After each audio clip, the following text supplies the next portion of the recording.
Hey folks, welcome to Tully River Quail. We're a member of US Quail Cooperative. Just out here collecting some eggs with my old scarecrow bones, and wanted to touch base with my fellow quail friends about hatching season. What is hatching season? So if you ever go to Tractor Supply, which most of us watching this video have been there, you'll notice that's when all the chicks are out and everything. This is a time of year when farmers, quail breeders are starting to ramp up their production and stuff. It's kind of difficult for a lot of us. I mean, I struggle through it, but do it hatching over the winter time, just because most people's stuff's outside, and unless you have a barn or something that's a little bit heated, then your incubator, your breeder, your brooder, everything's outside. So you got to struggle through those cold December, February, March. I mean, we had some 20-degree March weather here. So most people don't start hatching their birds until get ready for this March, April chick season. And I just wanted to talk to people about, in our business, we get a lot of people that want to get started raising quail, and they will, call me and say, hey, do you have any hens? And, everybody wants to be quail collectors or quail harvesters, but nobody wants to be a quail farmer. And the goal with US Quail Cooperative is to make America farm again. Teach people how to do this stuff, how to raise birds, how to incubate birds, and, not just collect eggs. Yeah, that's cool. You can get that at the store. But, we're here to gain skills and educate ourselves and, get the information that our parents and grandparents used to have that we no longer care about because everything's over at Giant or Publix or the grocery store, whatever. So when people ask me about, hey, do you have hens? Usually I don't during hatching season. I've dedicated all my cage space, all my brooder space, not to grow out stuff, but to chicks right now. So we just had a hatch of 80 birds or something, and I have another 300 coming here in a couple days. But people got to learn, if they're going to be a quail farmer, learn to use a brooder. I mean, it's just a box. It's a box with a little chick water, chick safe water, which you can make anything a chick safe water. It's a box with a light, right? It's just something to keep it warm, and when you raise your own chicks, and these Coturnix birds just grow so fast. Like 3-4 weeks go by, and especially as you get older, boy, it goes by faster. When these birds start, they're golf ball size.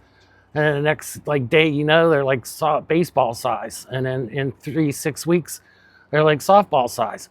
So they grow so fast. You've waited this long to start growing birds. Gain a skill, learn how to use a brooder. Just understand it. And there's all kinds of videos on this channel, on the US Quail channel, from our other breeder members or other cooperative members, or anywhere on YouTube. Geez, you can find out what that is. Or you can even buy a brooder. But it's a box with a water and a feeder that has some type of heat source. Now they have brooder plates, which are electronic heat plates. Those are cool. There's issues with those. Sometimes the legs fall down and crush some people, but crush some birdies. But if you're smart and safe, you can use a brooder plate. We have brooder plates in our Tractor Supply brooder tower that we use. But usually when we started, I just had a scrap piece of wooden box that I got a cage or a metal wire brake, a metal bender, and that was a little wooden crate. And I put some little heat lamps in there. I got little 50-watt ceramic heat lamps, and I hooked that up with a switch that monitors the temperature. So I put the little sensors underneath where the lamps are, so it goes on and off at the temperature I want. But you don't have to do that. You can just get a light. And one of the things you have to consider is that, this is a crazy time of the year. Yesterday was 75, today's 30. So on the cold days, you have to move the light down. You have to know how far 12 inches heats 65% of the box, right? So if 12 inches makes it 95 degrees when it's 30 degrees out, when it's 70 degrees out, that's going to heat too much. It's going to make it too high. And you can tell by the birds because they're either going to hang out and huddle underneath where the heat is, or they're going to spread out and you'll see a little circle where they're most comfortable. And that's that ideal target range. And if you don't know, the target range for the first week of raising chicks is 95 degrees, the second week's 90, third week's 85, fourth week, if you're doing it in the wintertime, is 80. But these Coturnix birds grow so fast that by the third week, you know, they're pretty much fully feathered, and you can kind of, in temperate weather, you can get them out of the brooder pretty quick. So anyway, week 2 is when they start to be feather sexable, week 2 to week 3. So if you're going to be getting birds and you want to get 10 hens, like I want 10 eggs a day production from the quail that I'm going to start raising. So you're going to probably want to buy 20 chicks because half of them are going to be hens. You might be lucky and pick all of them hens, right? If that's what you want. So if you're going to want 10 birds, 10 hens, get 20 chicks, and then keep 2 or 3 males just to fertilize the eggs, because, you know, these birds only lay for 2-something years. So keep your eye open on Craigslist or something for a cheap incubator, or watch some of the videos that we make, how we construct incubators. Again, it's a box with a heater and a humidifier and a controller that controls them. The controller is just a switch to turn on the heat or to turn on the humidifier. So it's not that hard to make if you just consider that's what it is. Same thing with a brooder. It's a box with a heater. And with the brooder, you have to manually either raise or lower the temperature light if you're going to have a big swing of temperature during the day. Like sometimes at noon, it'll be 60, 70 degrees, and I'll move it up a notch. What I do is I suspend my brooder light from the box that I have. I have a little metal shroud, and I have a red heat lamp bulb that's inside there. I think it's 250 watts. I'll talk to you about that in a second. So I have that on a piece of cage wire that has holes in it and a hook. And I have the cage, it's just a bunch of series of squares basically hanging down from a rack that I did. And then I can move that, hook that light however high I want to adjust it. There's goosenecks that you can do to move it up and down. You can even repurpose desk lamps, you know, and you don't have to use a red light, but I'm going to tell you 2 things about the red light.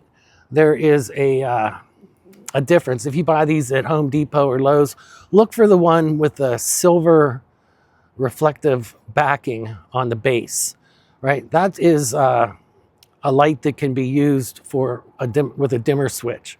So one of the things that we've made here at Tully River is I have a 2-gang outlet, and then it's a 4-gang box, a little metal box that I have. And I have an extension cord or a wire, basically a plug, that made my own little 2-outlet extension cord. And then I labeled one outlet as switched and the other one is live. The switched one goes through a dimmer switch. So what I can do is I can keep my brooder light in one place, and I can just rotate the dimmer switch to turn more power or less power. And then another thing you want to have as a quail breeder is a temperature gauge, and we suggest the ThermoPro data logger sensors. They're just little white squares, and it comes with an app. And you can put those in different places inside your incubator or inside your brooder, and it comes with an app so you can actually monitor the temperature phase throughout the day, throughout the week, throughout the month. And that's how we use that to recalibrate or to calibrate our incubator in the spring and in the winter. So we'll put 1 or 2 of these sensors in each tray that we have of our 7-tray or 5-tray incubator that we have out of a dishwasher. And we'll just monitor that for a couple days and then see what the temperature is. And then I can adjust the speed of the fan that circulates it, or I can adjust the temperature of the controller and bump it down 0.1 to whatever. I can actually recalibrate the ZL109 that we use from Lilytech. And most good incubator controllers, you can actually go in and recalibrate it. If it's reading too high, then you adjust what it's reading a little higher so it actually reads lower. Think that through, it makes sense. But anyway, if you're going to get a red light, they're both the same. Get the one with the silver backing. You can use a dimmer switch if you want to, or if you have an outlet that has a dimmer on it, you can use that. And that just makes it a little bit more efficient. Those little switches that you can get for like $5–10, they're just like a little black square that has a number on it and a couple little push buttons. And you can set that to interrupt the temperature, so the light will come on and then go off, come on and go off, to keep the temperature where you set the temperature. We use that on our outdoor brooder and with some ceramic heat bulbs. And then we also use that with the light inside and just a couple things. But you know, that's something you can do down the road. In the meantime, if you're gonna buy birds, get the chicks, learn how to be a farmer, don't be a harvester. You know, life's not easy. We're gonna have to learn a lot more crazier crap than being able to grow birds in the coming future here. And those guys that don't do that are gonna be left out, probably literally in the cold. So, I mean, who knows? Shit's crazy right now. Quail eggs may be the new currency that's gonna get your family through what's coming. I always say it's the golden egg, right? You know, I mean, you might sell a basket of eggs like this and trade it for some fuel, for a heater, or trade it for services or something, right? And that's my egg collection for the day. So I can split this between two people. And when people are hungry, you know, they'll swap stuff. That's another video. All right, I just want to let you know, you can buy hens. You're probably not going to find many hens for sale in the beginning of chick season. Probably April, May, you might start finding people that have some extra hens that want to do it. But again, if you raise the chicks, you're raising them, you're hand feeding them almost, they're becoming accustomed to you. You can socialize birds so that they're friendly, as opposed to just grabbing somebody else's birds that they had in a box with some whoever. And, you know, they're not as friendly, right? So quail friends, not quail foes. Anyway, all right, I got to go in. It's hockey night tonight here. I got to watch the Penguins. Wife's already calling for me. So just want to let you know, you're not going to find hens right now, especially jumbo hens. And a lot of people aren't even taking jumbo hen hatching egg orders until June, right? I mean, some of these bigger breeders that are well known, they're selling out of their jumbo stuff, so real quick.